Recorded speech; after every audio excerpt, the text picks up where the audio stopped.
Teman-temanku, Shalom. Puji Tuhan, saat ini kita akan menyaksikan sebuah video kesaksian seorang remaja. Bagaimana dia sejak kecil telah dijaga agar tidak bergaul dengan orang Kristen supaya suatu saat dia tidak menjadi seorang murtadin. Tetapi bagaimanapun penjagaan daripada orang tuanya, tetapi Tuhan punya cara untuk bisa melawat dia dan membuat dia menjadi seorang yang percaya kepada Tuhan Yesus. Seperti apa kisah lengkapnya? Mari saksikan video ini dan semoga memberikan pencerahan ya. Saya Rizka. Saya berasal dari suku Jawa. Kemudian seperti yang tadi juga sudah dibilang, saya berlatar belakang agama Islam. Jadi awalnya itu orang tua saya, papa saya itu berasal dari Kristen, kemudian mama saya itu Islam. Tetapi sejak mereka menikah, papa saya itu ikut dengan mama saya menjadi penganut agama Islam. Sejak kecil saya mendapat pendidikan Muslim yang radikal, karena memang mama saya pada waktu itu sedang diajar untuk menjadi laskar jihad. Menurut pengakuan mama saya waktu itu, saya bertanya, memang mama saya sedang mengikuti aliran agama yang terlarang begitu. Nah, jadi itu karena memang latar belakang beliau mama saya ini memang dia ingin untuk mencapai surga, ingin masuk ke surga gitu. Dia takut dengan kematian.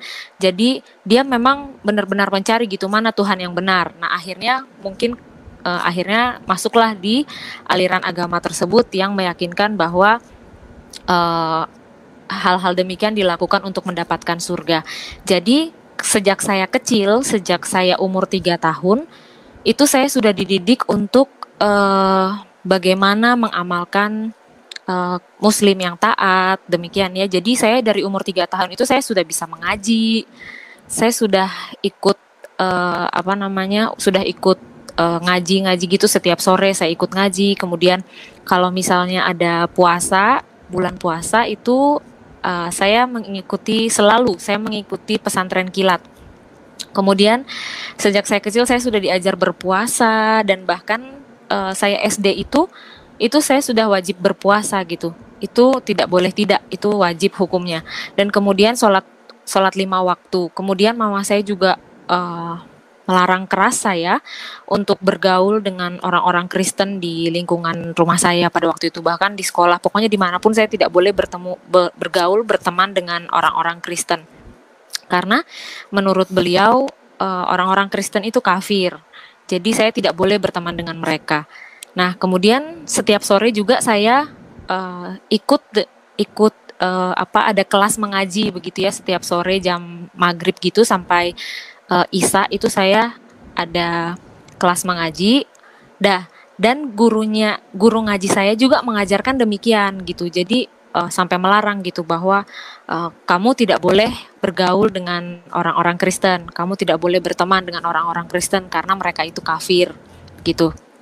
Dan itu ajaran-ajaran yang demikian itu memang sudah ada gitu di sekitar saya sejak kecil gitu.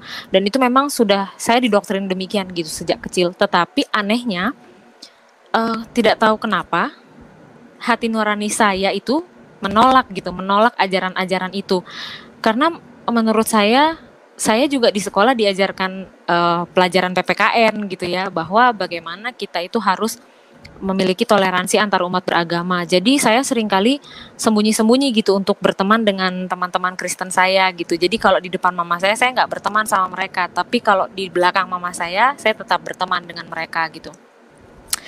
Nah, dan juga masa kecil saya itu sangat keras ya. Jadi orang tua saya itu mendidik saya dengan keras, baik dalam hal agama maupun hal kehidupan.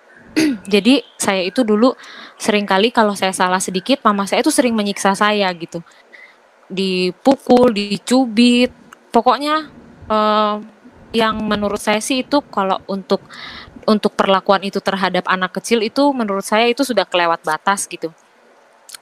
Dan itu berlaku sampai SMP, sehingga itu menimbulkan trauma dan kebencian terpendam saya gitu kepada mama saya. Kemudian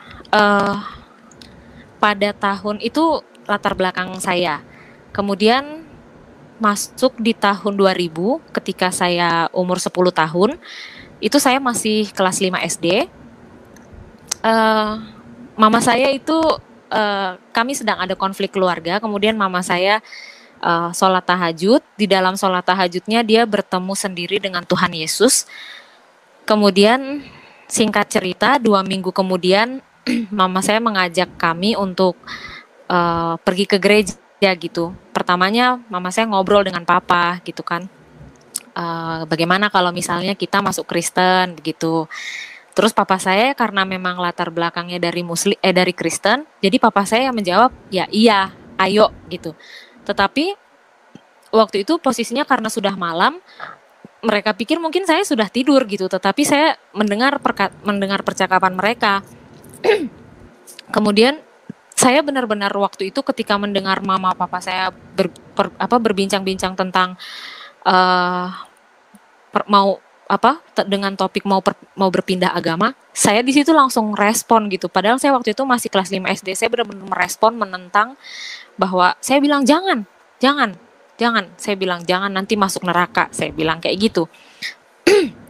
Kemudian 2 minggu kemudian mama saya coba-coba ajak saya gitu kan. Ayolah Rizka, kita ke gereja gitu. Saya bilang enggak lah. Nggak mau nanti masuk neraka. Saya tetap dengan alasan itu. Tetapi di hari besoknya itu saya ingat itu hari Sabtu. Waktu besoknya itu hari Minggunya itu kan mau ke gereja gitu ya. Saya entah kenapa nggak seperti ada kelembutan gitu di hati saya. Terus saya bilang sama mama saya gini, "Mah, ya udah deh, saya mau coba-coba dulu." Saya bilang kayak gitu, saya mau coba-coba dulu ke gereja. Saya bilang gitu.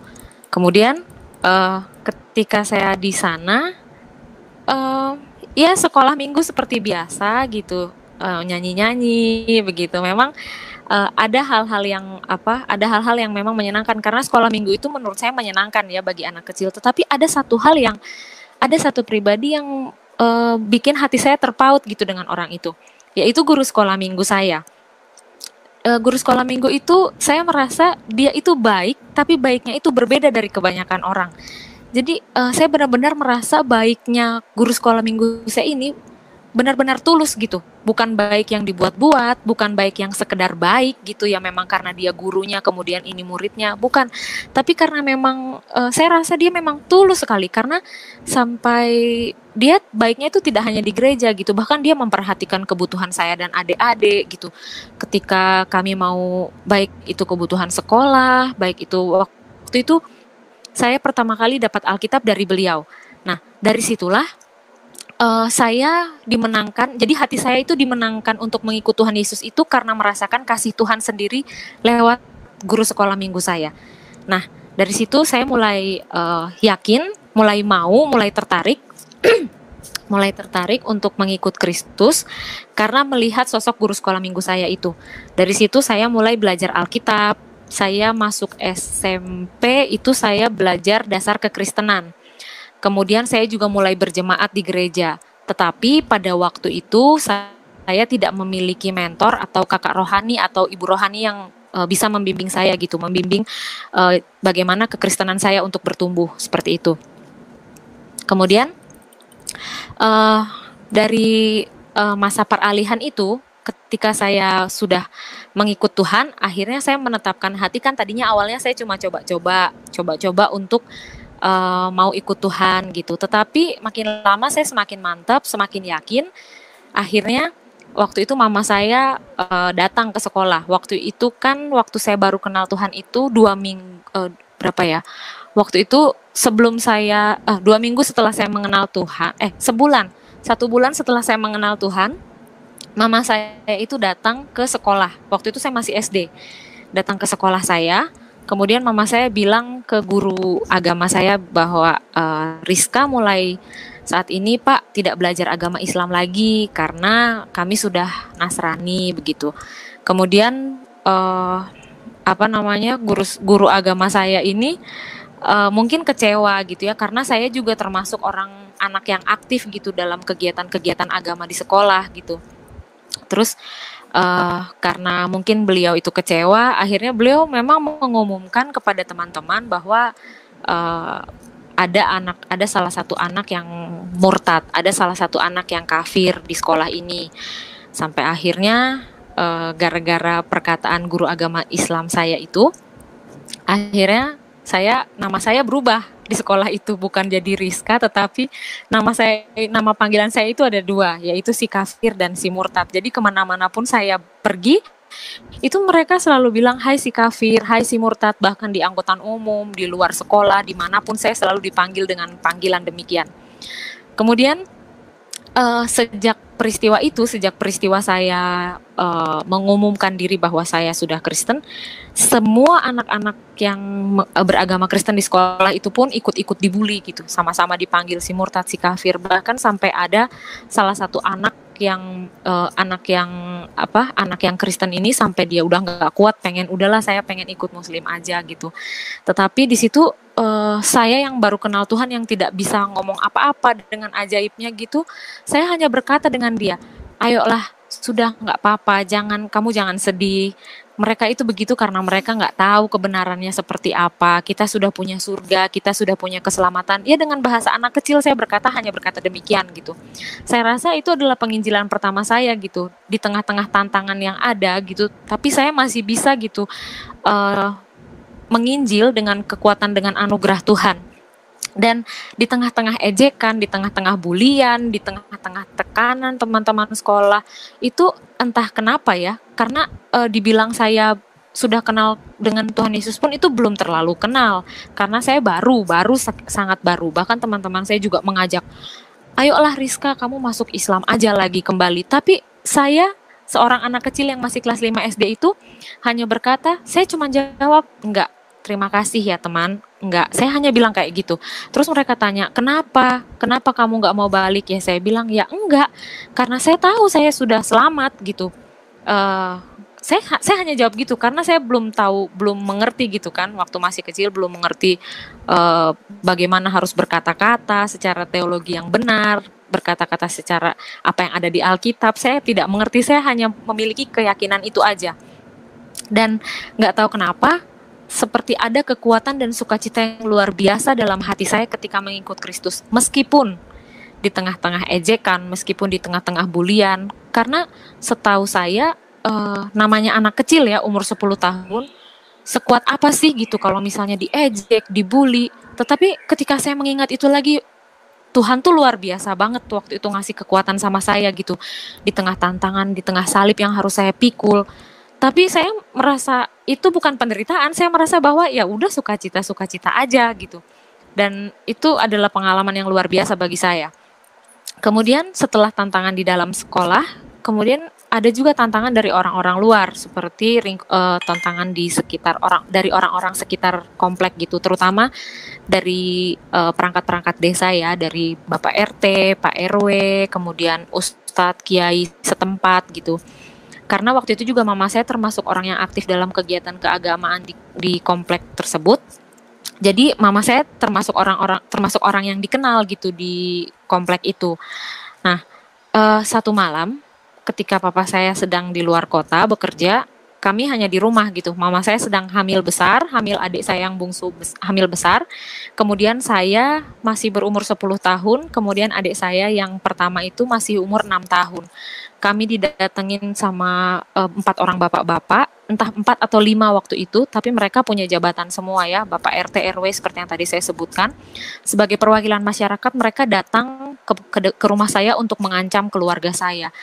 Mereka berkata kayak gini, kalau kalian tidak balik ke Muslim, jangan harap besok kalian masih hidup, jangan harap kalau besok kalian masih ada, dan jangan kami tidak tanggung kalau misalnya rumah Anda tuh besok sudah dilemparin batu, katanya gitu. Karena memang seingat saya ketika waktu itu bapak-bapak itu ada di dalam rumah saya, orang-orang itu memang masa itu sudah berkumpul gitu di depan rumah saya gitu. Dan itu nggak sampai di situ saja ancamannya.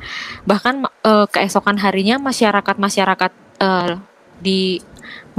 di komplek rumah saya itu mereka menggelar ibadah sholat begitu di depan rumah saya.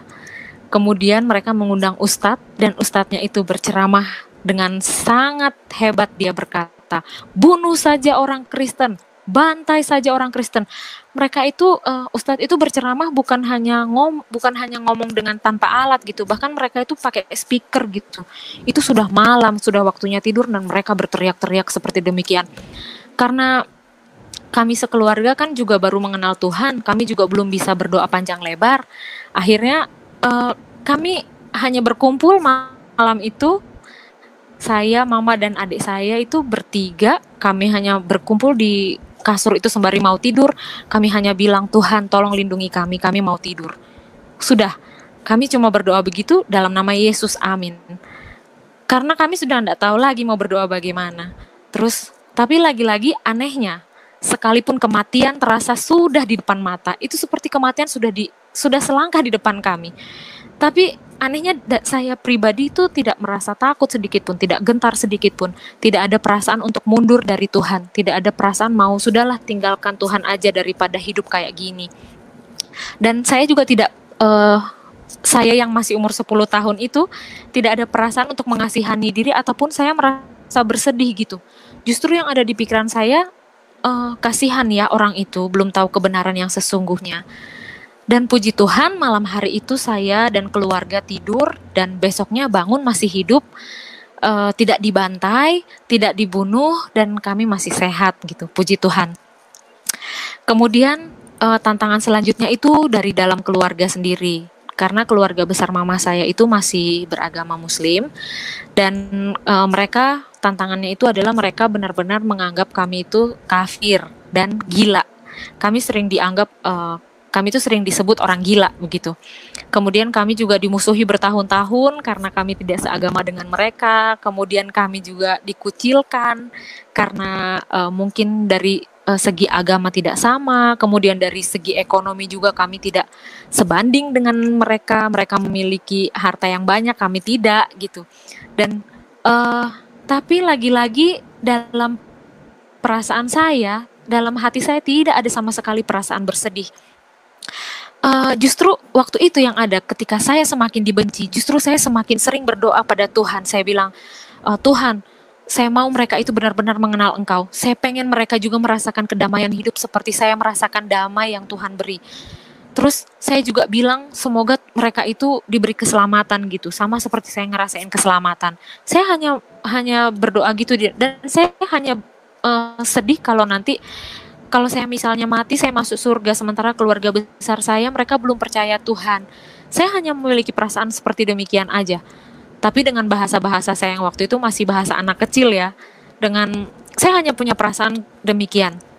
Kemudian ketika berangsur-angsur itu, bertahun-tahun itu kami hidup dikucilkan ya dari keluarga. Jadi kami hidup sendiri, hanya keluarga kami aja.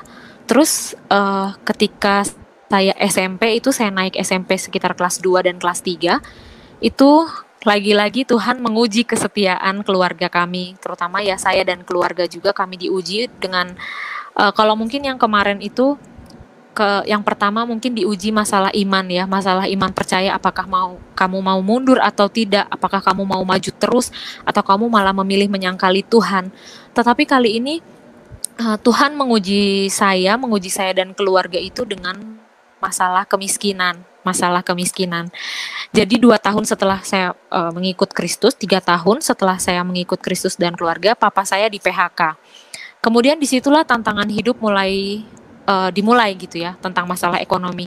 Saya tidak selalu bisa sekolah setiap hari, karena saya tidak memiliki uang untuk naik, untuk ongkos ya, karena waktu itu saya juga naik angkutan umum. Jadi saya mungkin hari ini sekolah, misalnya saya 2 hari ini sekolah, 2 hari kemudian saya nggak sekolah karena saya tidak punya ongkos gitu. Nah kemudian itu sampai saking nggak punya uangnya, sampai listrik di rumah itu sampai diputus sama PLN, sampai kami hanya makan beras yang dijadikan bubur dengan garam. Itu pun mama saya tidak ikut makan karena lebih mendahulukan kami anak-anak. Tetapi lagi-lagi di tengah-tengah tantangan kemiskinan ini, ujian kemiskinan ini, saya tuh tidak punya perasaan sedih gitu, tidak ada punya perasaan sedih, karena bisa dibilang waktu itu saya masih remaja ya.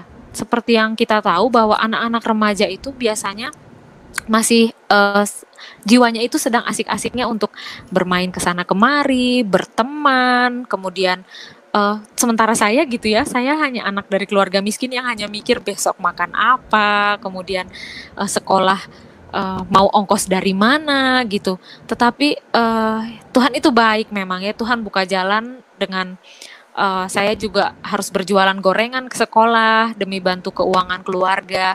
Tapi ajaibnya yang dalam hati saya itu yang ada ya cuma sukacita. Saya tidak merasa malu pada waktu itu. Saya seperti diberi pengertian begini oleh Tuhan, dan kesetiaan dalam mengiring Kristus, pengertian bahwa kemudian itu berjalan sekitar 2-3 tahun hal demikian. Nah, setelah itu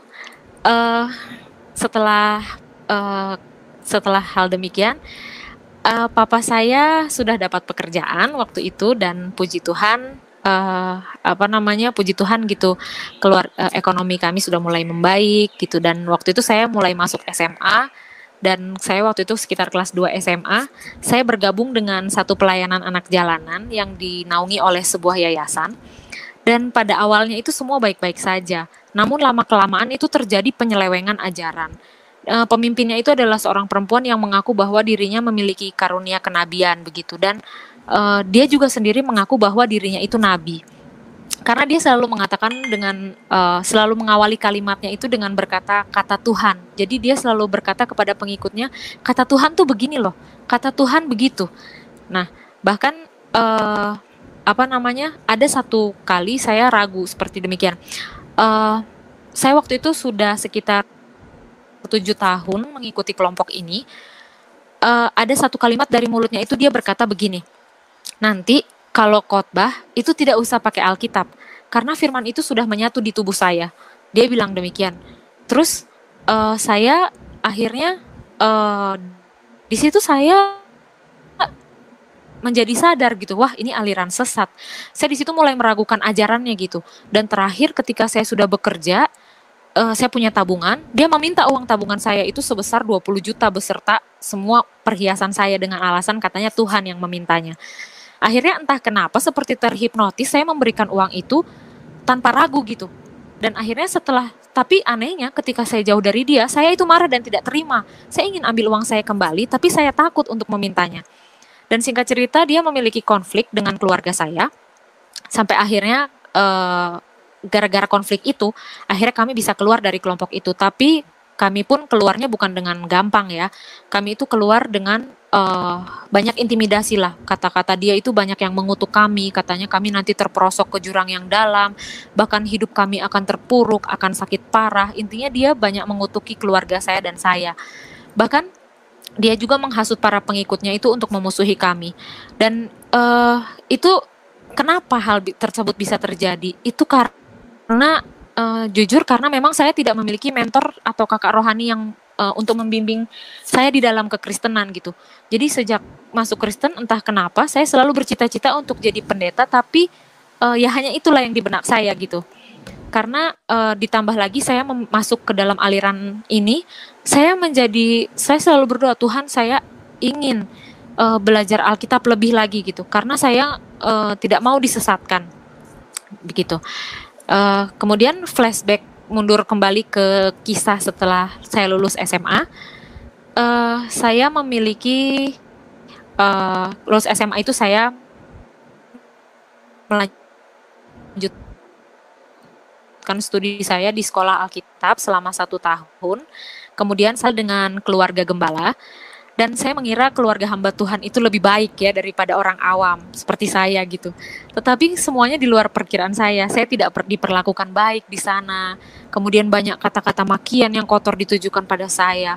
Kemudian saya sering dimarahi tanpa alasan, difitnah dan lain-lain. Bahkan ketika saya sakit parah, saya tidak dibawa ke rumah sakit dan tapi juga tidak diizinkan untuk pulang.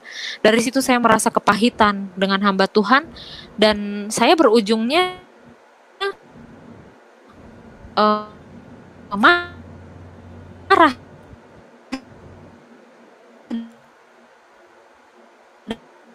dengan Tuhan. Saya bilang, saya sudah nggak mau lagi. Saya lari dan saya memilih untuk bekerja cari uang. Namun selama pelarian saya itu, saya mengalami banyak masalah di dalam hidup saya. Ditambah saya juga masih mengikuti kelompok aliran tersebut, aliran sesat yang saya jelaskan tadi. Nah, di saat saya dan keluarga saya masih mengikuti kelompok tersebut, situasi keluarga saya itu benar-benar sedang keadaan yang tidak baik. Bahkan orang tua saya sering bertengkar. Namun, karena kami masuk di dalam kelompok aliran sesat itu, nah, si seorang ibu yang pemimpinnya ini yang tadi dikatakan nabi, dia itu menyarankan kepada orang tua saya, sudah kalian bercerai saja, katanya gitu. Bahkan dia juga memprovokasi saya dan adik-adik untuk membenci papa. Jadi singkat cerita, orang tua saya bercerai. Nah, akhirnya kami anak-anak ikut dengan mama. Akhirnya 2 tahun pertama saya belum merasakan apa-apa, dan tahun berikutnya ketika mama saya menikah lagi dengan laki-laki yang tidak menyayangi kami, akhirnya hubungan saya dan mama itu jadi berantakan dan tidak baik. Selama 1 tahun saya sempat pergi dari rumah, saya minggat. Saya ngekos sendiri, saya hidup sendiri. Di situ benar-benar hati saya hancur sehancur-hancurnya. Saya merasa benar-benar ada di titik terendah dalam hidup saya. Saya menangis berbulan-bulan dan saya selalu bertanya sama Tuhan, Tuhan tuh di mana? Tuhan tuh ada nggak? Saya bilang kayak gitu. Terus saya bilang, kalau Tuhan ada, kenapa hidup saya hancur? Saya bilang kayak gitu. Kenapa keluarga saya hancur, Tuhan? Saya bilang. Kenapa saya selalu bertanya sama Tuhan, kenapa Tuhan, saya bilang. Tapi selama saya bertanya kepada Tuhan, tidak pernah ada jawaban dari Tuhan. Bahkan saya tidak pernah merasakan hadirnya Tuhan itu sama sekali. Ketika saya berdoa, saya merasa hampa.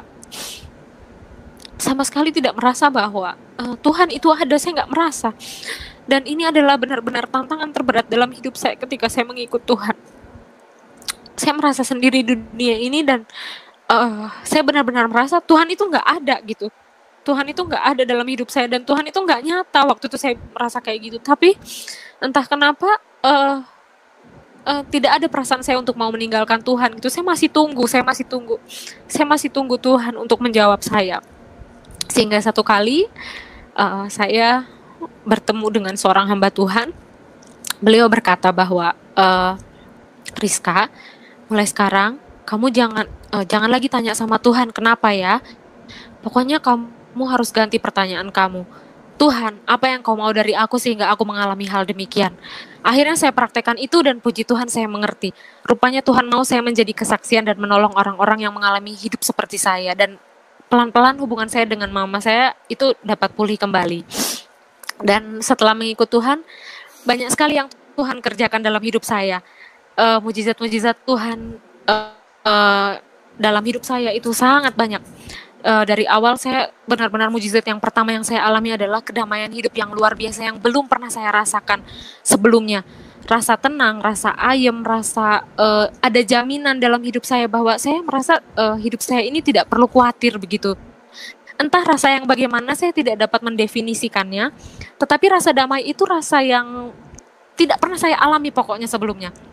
Kemudian pada waktu itu saya pernah sempat sakit TBC, waktu itu saya flek paru gitu.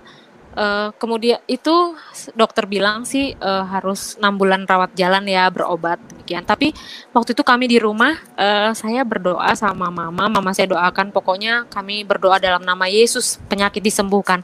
Dan memang puji Tuhan mujizat kesembuhan terjadi dalam hidup saya. Ketika saya masih berobat sekitar 1 bulan lebih sedikit itu kami baru berobat itu, dan itu ketika ronsen itu paru-paru saya itu bersih, tidak ada kotoran, tidak ada flek sama sekali.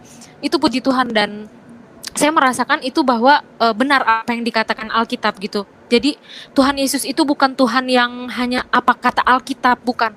Tapi saya merasakan bahwa Tuhan itu benar-benar nyata gitu loh. Tuhan itu bekerja hidup dalam hidup saya. Bukan hanya kata apa Alkitab, tetapi itu juga saya alami dan saya rasakan itu nyata. Tuhan itu memang Allah penyembuh Yesus itu. Kemudian mujizat pemenuhan hidup dari hari ke hari, baik dari uang sekolah, pemenuhan kebutuhan pangan, itu memang Tuhan yang benar-benar mengadakannya secara ajaib gitu. Uang sekolah saya itu benar-benar Tuhan adakan secara ajaib. ketika saya berdoa, saya hanya berdoa karena memang kami sudah tidak tahu lagi apa yang harus kami perbuat gitu. Papa saya tidak bekerja, mama saya hanya jual gorengan, sementara kami sekolah semua. Kami tidak bisa bayar uang sekolah.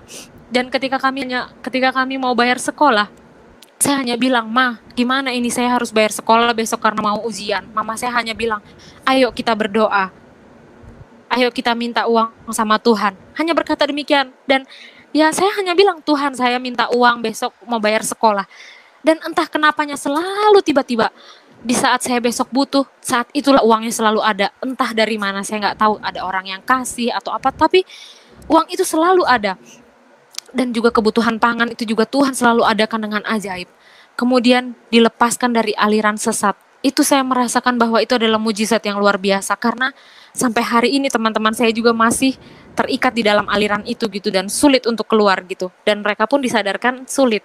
Jadi saya benar-benar merasakan mujizat Tuhan yang luar biasa gitu ketika saya dilepaskan dari aliran ini. Ditambah lagi saya dulu belum punya pengetahuan yang mumpuni gitu tentang Alkitab, pengetahuan yang benar gitu. Tetapi Tuhan melepaskan saya dari keterpurukan itu gitu. Dan kemudian saat ini puji Tuhan, ketika saya 7 tahun sudah berlari dari panggilan Tuhan, tahun 2017 saya meresponi kembali panggilan Tuhan ketika saya merasa hidup saya gagal, ketika saya merasa kehidupan saya gagal di segala aspek. Saya merasa bahwa ada sesuatu yang salah dalam hidup saya. Akhirnya di situ saya mulai meresponi kembali panggilan Tuhan dan diteguhkan kembali oleh satu dosen saya yang meneguhkan saya kembali untuk meresponi panggilan Tuhan. Kemudian saya berdoa waktu itu, "Tuhan, saya mau meresponi kembali panggilan Tuhan, tetapi saya takut." Saya bilang, "Kalau misalnya saya nanti pergi sekolah," saya bilang ya, "saya tidak bekerja mencari uang, siapa yang mau biayai kuliah saya? Siapa nanti jaminan saya? Orang tua saya sudah bercerai, mama saya tidak kerja. Saya tidak mungkin untuk mengandalkan orang tua," saya bilang demikian. Tetapi saya sangat ingat sekali waktu itu, sore hari sekitar jam 2 sore. Itu ketika saya sedang masak, Tuhan bicara dalam hati saya, itu sangat terdengar jelas sekali. Dia berkata demikian, "Ini adalah perjalanan imanmu pribadi bersama dengan aku," kata dia seperti itu. Kemudian ditambah dari peneguhan dari dosen saya. Di situ akhirnya memecah keraguan saya gitu. Tuhan memecah ketakutan saya. Dan saya minta tanda sama Tuhan. "Tuhan, kalau memang saya harus berangkat, saya minta uang," saya bilang. "Sejumlah pendaftaran dan ongkos saya untuk pergi." Ajaibnya, uang itu benar-benar terkumpul gitu pada saat saya berangkat. Uang itu terkumpul sekitar 5 juta. Tiba-tiba ada orang yang kasih uang saya gitu. Saya juga nggak ngerti. Orang itu selalu bilang, "Ini uang untuk saya disuruh Tuhan kasih uang kamu." Dia bilang kayak gitu. Terus saya bilang, "Tuhan, berarti saya jadi berangkat." Saya bilang, "Oke." Saya berangkat. Kemudian 1 semester pertama itu Tuhan benar-benar membuat saya harus hidup berhemat gitu, karena saya harus mengumpulkan uang. Dan anehnya di setiap bulan itu selalu ada yang kasih uang saya setiap hari, entah 20.000, 10.000, 50.000. Saya selalu kumpulkan sedikit-sedikit untuk membayar angsuran kuliah di setiap bulannya. Dan anehnya setiap akhir bulan, setiap tanggalnya saya harus mengangsur biaya kuliah, selalu pas jumlahnya untuk saya bayar biaya kuliah. Ada lebihnya sedikit, itu pun untuk saya biaya beli sabun demikian. Tetapi di akhir semester 1 itu saya bilang sama Tuhan gini, "Tuhan, uang saya tinggal 1 juta," saya bilang. "Saya harus mengangsur dan ini angsuran terakhir," saya bilang. "Kalau misalnya nanti saya dipulangin karena saya tidak bisa mengangsur biaya, ya nanti Tuhan dipermalukan dalam diri saya," saya bilang kayak gitu. Nah, satu sore teman saya berkata sama saya, "Papa saya belum kirim uang," katanya. "Jadi saya belum bisa bayar kuliah." Entah kenapa di situ rasanya saya tuh hancur hati saya di situ. Itu kedua kalinya saya merasakan rasanya hancur hati saya. Kedua kalinya. saya masuk kamar, saya langsung berdoa, saya bilang, Tuhan, saya hanya menangis gitu, saya ngomong dalam hati, karena saya sudah nggak sanggup lagi untuk berkata-kata, saya ngomong dalam hati begini, Tuhan, saya enak teman-teman ya, kalau misalnya mau bayar kuliah gitu, tinggal minta orang tua, kemudian kebutuhan minta orang tua, tetapi saya minta sama siapa? Saya bilang saya hanya punya Tuhan. Saya bilang saya hanya bisa bergantung sama Tuhan. Saya nggak punya siapa-siapa lagi yang untuk diandalkan. Sebenarnya kalau misalnya mau mengandalkan orang lain bisa sebetulnya. Tapi nggak tahu kenapa hati saya seperti Tuhan buat untuk saya itu tidak bisa bergantung gitu dengan siapa-siapa selain Tuhan. Tapi lagi-lagi ada suara di hati saya demikian.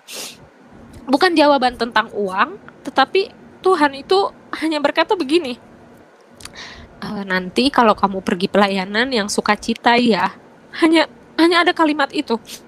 Kemudian saya seperti biasa, saya weekend, saya pergi pelayanan.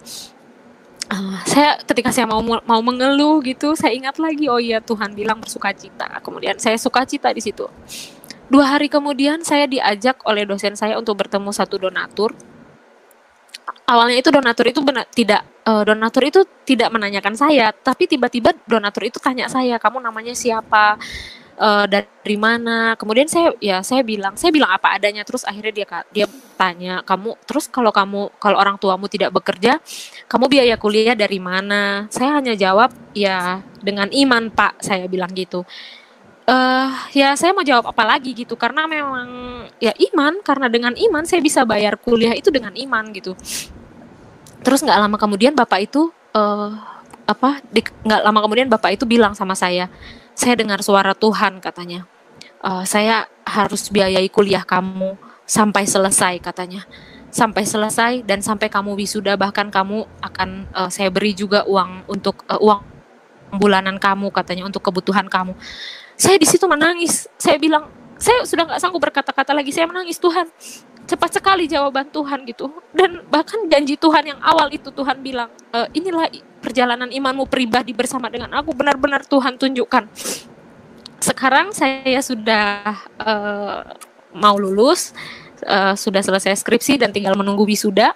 Dan memang benar, janji Tuhan 4 tahun yang lalu ketika saya sedang masak sore itu di rumah, Tuhan berkata, ini perjalanan imanmu pribadi bersama dengan aku. Tuhan buktikan. Sampai detik ini saya tidak pernah kelaparan. Sampai detik ini saya tidak berkekurangan.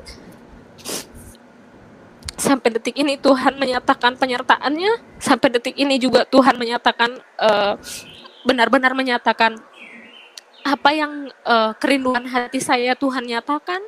Bahkan hubungan keluarga saya juga dipulihkan. Adik-adik saya juga semuanya mulai dipulihkan kembali, semuanya yang keadaan keluarga yang sudah hancur berantakan, kacau balau itu Tuhan benar-benar pulihkan. Tuhan benar-benar buktikan gitu, dia benar-benar membuktikan bahwa iya, imanmu pribadi bersama dengan aku. Jadi sampai hari ini saya tahu bahwa Tuhan Yesus yang saya sembah itu adalah Tuhan yang hidup.